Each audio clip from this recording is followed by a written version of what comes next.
Alright, Shalom. First and foremost, I want to give all praise, honor, and glory unto Yahweh Bahasham, Yahweh Shai Bahasham, Racha Kwadash, double honors unto our apostles and elders of Great Millstone that rule well.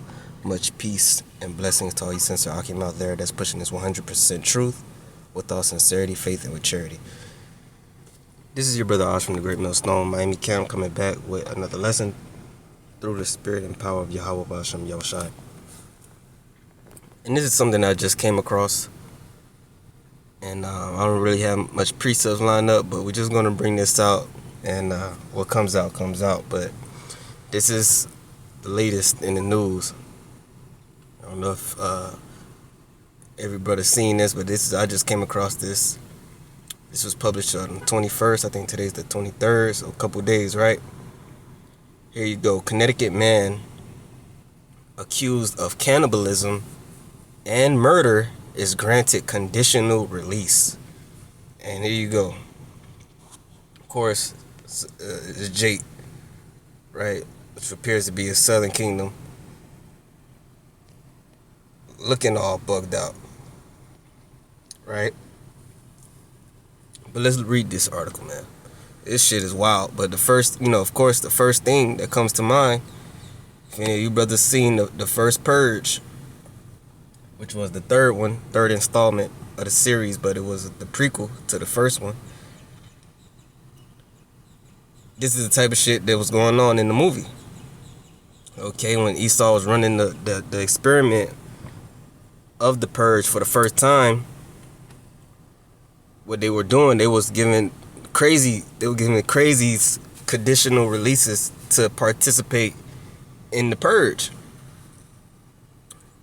And with the intent to put niggas to death. To go crazy, go wild, and have fun doing what they were created to do. Which, okay, that gotta come out. Spirit's created for vengeance. But let's keep reading, man. So, what it says. A man accused of cannibalism and murder has been granted conditional release. According to the Connecticut Psychiatric Security Review Board. The board granted Tyree Smith, that's Judah, more than likely, release after a careful review of his clinical progress, officials said. He's currently at Connecticut Valley Hospital in Middletown. Smith is accused of hacking a man to death with an axe in Bridgeport and eating part of the victim's brain and an eyeball. So I'm pretty sure the elders, along with the apostles and the elders out there in Connecticut,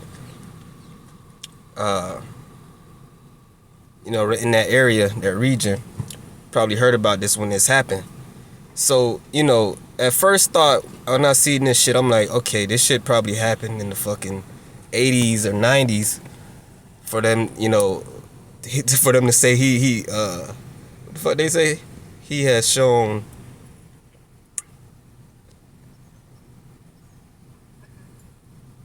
Okay, when you keep reading, it says the PSRB says Smith had demonstrated long-term stability, remain engaged in all recommended treatments, and consistently follow his care. So they basically say he did a 180, right? But by the looks of it, he still look bugged the fuck out. First of all, anyway, but it said he has demonstrated long-term stability. So you would think this is over the course of 25 years, roughly. For some shit like that. But no, you click, because this is my first time hearing of this story, but you click it, and when this shit happened, 2012, in the beginning of 2012,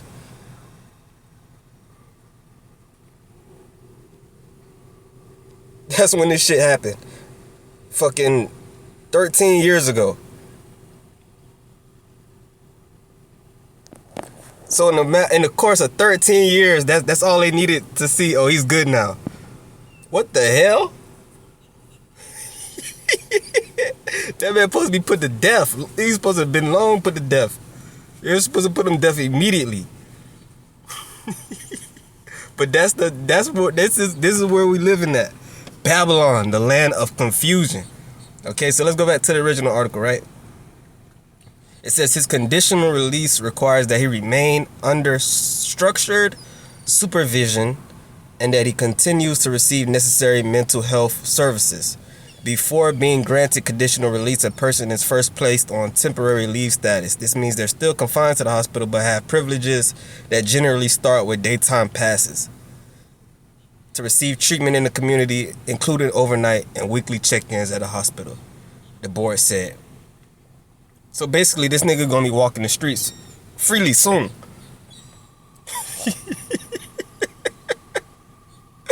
Rehabilitation, not punishment, is the goal for all individuals found not guilty by reason of insanity. So that's what he got.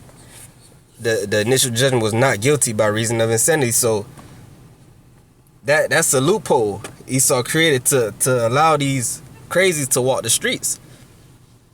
Whether they're crazy or not, they did what they did. Whether a demon jumped on them and made them do it, they did it, and they gotta go. State GOP leader said the decision is outrageous and mind-boggling. You damn right. His victim's family raised objections about his release. What about them, of course, right?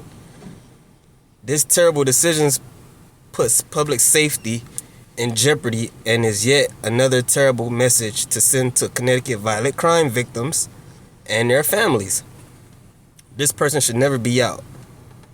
The statement continues, we are dumbfounded at this injustice. In what universe is this okay?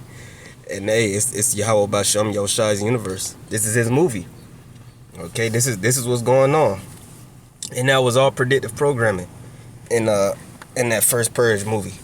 This is real life Skeletor. And in the movie, Skeletor was he was Judah.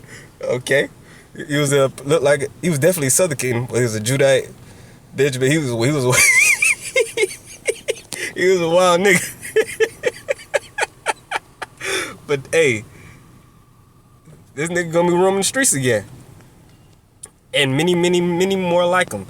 And they talking about grids shutting down and all type of shit getting ready to, the economy collapsing.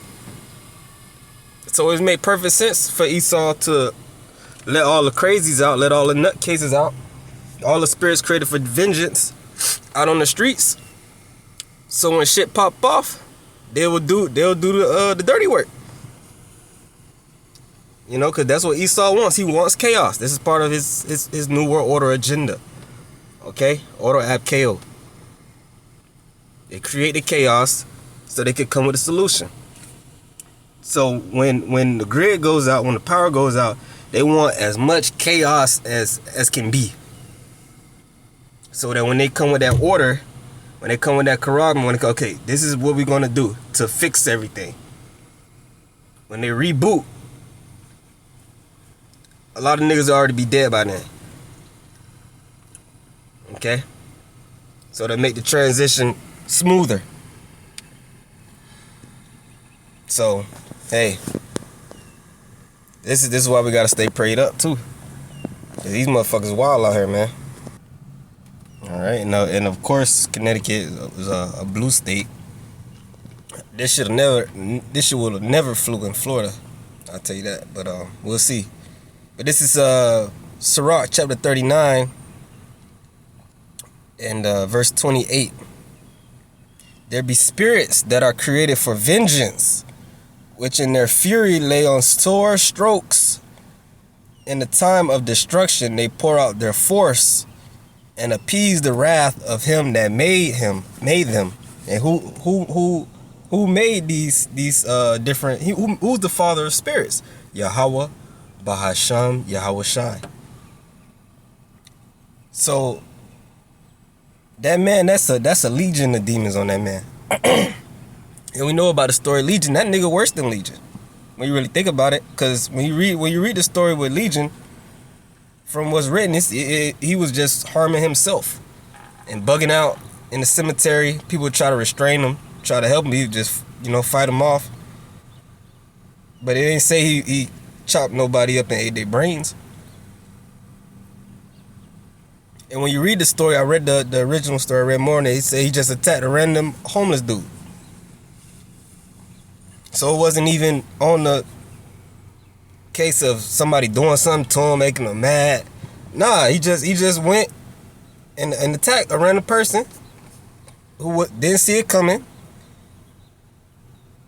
and ate him. So you don't think the elites are behind, looking at this like, yeah, this is good, this is good. They put it in a movie. But ultimately, who controls the elites? They get their orders from the spiritual demons, the left hand, right? All the way up to Satan himself. And who controls Satan? Yahweh Shai. Yahweh, why Yahweh Shai? Right? When Yahweh Shai ascended to the heavens, all the spirits worship him. Bow down to him. He got all the power. So Satan worked for Yahweh Shai. And Yahweh Shai worked for Yahweh. So it's an order to all this. It's an order to the madness or the chaos. But you bet the Lord ultimately put the spirit on that man to do it.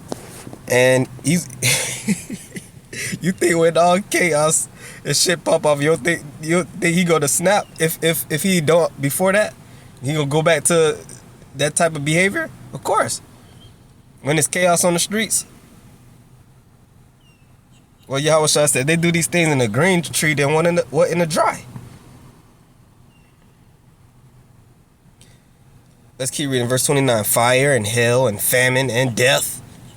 All these were created for vengeance. Teeth of wild beasts and scorpions, serpents, and the sword, right? He had an axe. Nigga thought that shit out. He said, I'm gonna get an axe. Or or the spirits of demons. He found an axe, went out and found a victim. And now they say, in a matter of 13 years, they say, all right, he's good now. He can start to, go roam the streets again. What? Do you think these people are really that incompetent? They really think there's nothing wrong with that? No, they doing that shit on purpose. Okay? Punishing the wicked to destruction. So ultimately, the people that get caught up in this shit, the Lord want them to get caught up. So whoever that dude that got done up like that was his judgment. And it's going to be a whole lot more of that. It's judgment every day. More and more judgment every day. And it's going to increase and increase to the ultimate destruction, which is going to happen by way of those missiles. So we know we got some time, not 1,000 years. That's for damn sure. Okay, the way Esau moving, that shit, be no flesh to be saved. Because everybody have a fucking Krogman, okay? And totally juiced into the AI system. Everybody the few people that's left will be total zombies. The way Esau moving.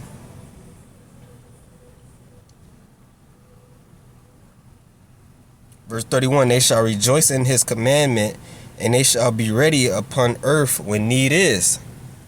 And when their time is come, they shall not transgress his word. So these people got that. That's why it's like they can't control themselves. They gotta go out and do that crazy, do the shit that they do. When you read these crazy stories, people getting chopped up, people random attacks, which you had to do it in Miami a few years back. Not a few years back. This was probably about a good 10 years ago. A nigga was eating somebody's face. I know that story got popular. But I'm pretty sure they ain't about to let that nigga out. But they might. You never know. You never know, man. So here we go. That's pretty much it. That's all I really wanted to say, man. This shit is about to get real. So with that, I'm gonna give all praise, honor, and glory unto Yahweh. Ba'ashem, Yahweh Shai, Ba'ashem, Rahal Kadash. Until the next one, Shalom.